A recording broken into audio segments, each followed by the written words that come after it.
We will have an intermission, so if you need to like go to the bathroom or something, about halfway through there will be one. And coming up now, we have a great comic who's returning to the show. I believe he was on our second show ever.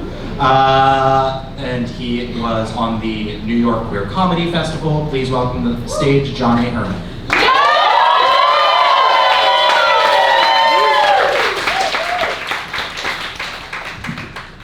Hello, hello. My name is Jonnea. You seem quite nice. I'm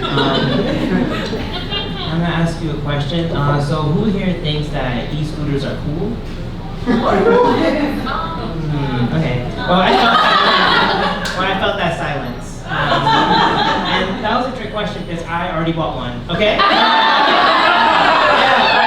I didn't think it was cool. And it's not, right? It's not. First of all, when I bought the scooter, the guy was like, "Do you have the need for speed?" And I go, "No, I don't." And now the scooter, the handlebars are so high, I feel a little bit too queer on it. You know what I'm saying? It doesn't feel cool. And I also have to wear like a helmet and a backpack to carry my lock. Even the visual, you're like, that's terrible. I know, I feel like I'm dressed like a gentrifier, like, you know. And you know, with the backpack, it feels like a shell. You know, I don't know. I feel kind of like a turtle situation. It's like, where am I going that fast? And when I first thought of this joke, I thought I would compare myself to a Teenage Mutant Ninja Turtle. And a friend of mine was like, "Oh, I don't know. I think you're giving more of a Franklin vibe." All right, the claps are unnecessary. I feel like you're free, and now my feelings are hurt twice.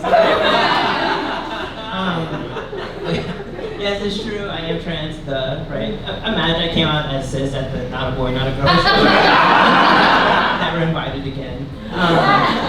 But no, so my particular brand of it is that I take testosterone, right? Which means that like I too have gone too cocky and had 3-in-1 shampoo. That shit does not work, okay? It's like I'm rushing into being a man, but just not that fast, right? And, you know, I've never been more dry in my life. I felt like someone needed to ash me out. It was horrible.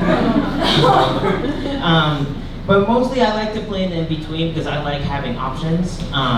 For example, I was on a Greyhound bus one time, right? I was on a Greyhound bus and it broke down on the side of the road. So I started feeling really masculine all of a sudden. So I stood up and was like, "What the fuck is going on?" What the fuck is going on?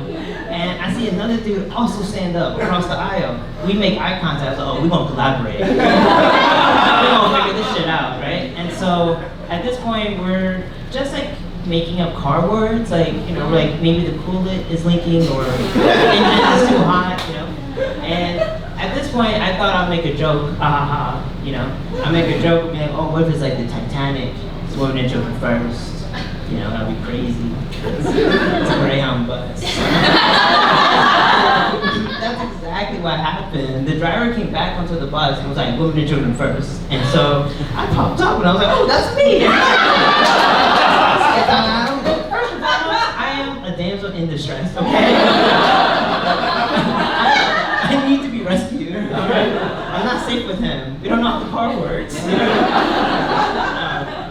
And so when it comes to my pronouns, I use she, her, he, him, interchangeably, no they, because I say so. Those are the rules, And sometimes people get real tight about that, and in particular, it's usually people who use they, them pronouns. And one time I was meeting someone for the first time, they go, "Hi, my name is Chain Link," and I go, "Okay." That's their truth, okay? That's their truth. And Chain Link goes, "I use they, them pronouns," which, duh. I go, "Nice to meet you, Chain Link. My name is Jonnea. I use she, her, he, him." And Chain Link goes, "Ooh, that's complicated." Your outfit's complicated. It's like robbing a children's store in a Home Depot. Like, you have bunny chains on. Where you get them from, you know? It's T for T violence. No one likes that.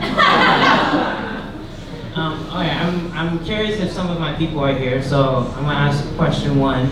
Is anyone here an only child? Yeah. Oh, okay. All right, maybe we can start a group chat, okay? That wasn't as lonely as I thought it would be. Okay. My other question is, anyone here mixed? Okay. Well, all right, I'm gonna ask, what do you mix with? I'm half black and half Dominican. Half black. Okay, we have a similar story. All right. And I ask that because, as I'm an only child and I'm mixed, and I'm Puerto Rican and black. My dad's black and my mom's a Puerto Rican woman. And I don't know if you know this, but when parents aren't from the same background, they will say racist shit to each other. Okay? and as an only child, I was defenseless. There was no one on my team. So for example, my mom, a white Puerto Rican, she would sometimes call my dad ghetto. Can't say that. But did he stack 2 king-size mattresses on top of each other and call it a super bed? Yeah, he did. And sometimes my dad would just call my mom Mexican.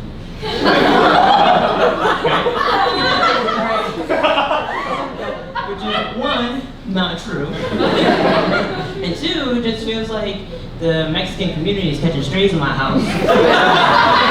And there's no representatives at home, so I don't know what to say. I don't know what to do about that. Let's see. Oh, last year, my grandmother passed away. It was quite sad. But the way that someone moved. The way that I learned about it, was that my aunt texted me and said, "Hey, Jonnea, your grandmother's recently transitioned." And all I could think was, "Okay, Grandpa." It's like better late than never. I love that. It's beautiful. I want to address maybe the unspoken in the room is that we may be still thinking how big my parents' bed is. It's too big. First of all, it comes up to here. My mom is 4'11". She needs a step stool to get into bed. So whenever I get home, I feel like my dad's keeping my mom like a key belt. Like, release her, get her a regular size of bed. Sometimes people are wondering, how my parents react to, what I got going on. And I'm very lucky, they're very accepting of it. Especially when I started taking tea, in some way I think it's made me closer to my mom, because we both get hot flashes now. And as time has progressed, I feel like I've become a bit more like a bitchy gay man. And inside my mom is a bitchier gay man. The way my parents reacted is also quite fun. Like, my dad is jealous. I have more body hair than him, so he's now thinking about transitioning. And my mom likes to tell me, "Oh, Jonnea, are you still on those shots? Because you don't look any different." Which is exactly what a bitchy gay man would say. They're rude. And the thing is, I know they're working, okay? I know they're working. Because when my voice started to drop, I knew it was working out. And in some ways, I wasn't even the only one happy about it, because when you ask my parents, we listen to an old recording of me, they go, "Ew, who is that?" I'm like, exactly, not your daughter, right? So anyway, my voice started to drop. I was pretty excited, and I remember trying to try it out for the first time at this Caribbean restaurant, where I went up and I was going to order food, and I go, "Hi, can I get a combo number 2 with yams and mac and cheese?" And I thought it sounded pretty nice. And the woman goes, "That's going to be $4.95. I go, $4.95? That's a $15 meal. She must be flirting with me. She's giving me free food." And I'm like, "You got me out here blushing in public. Like, what are you doing?" And so she gives me the food, and it's only mac and cheese. Now, right? I was a soft-spoken girl, and now I am a man that no one can understand. And just mumbling around, And so I had to rethink think what I thought was a flirty and fun encounter, to her, what she heard was, mac and cheese. That's not great, you know, but in some ways it was affirming, because just like a man to think a woman was flirting with me. That girl is working, Jonnea. I'll leave you one more thing.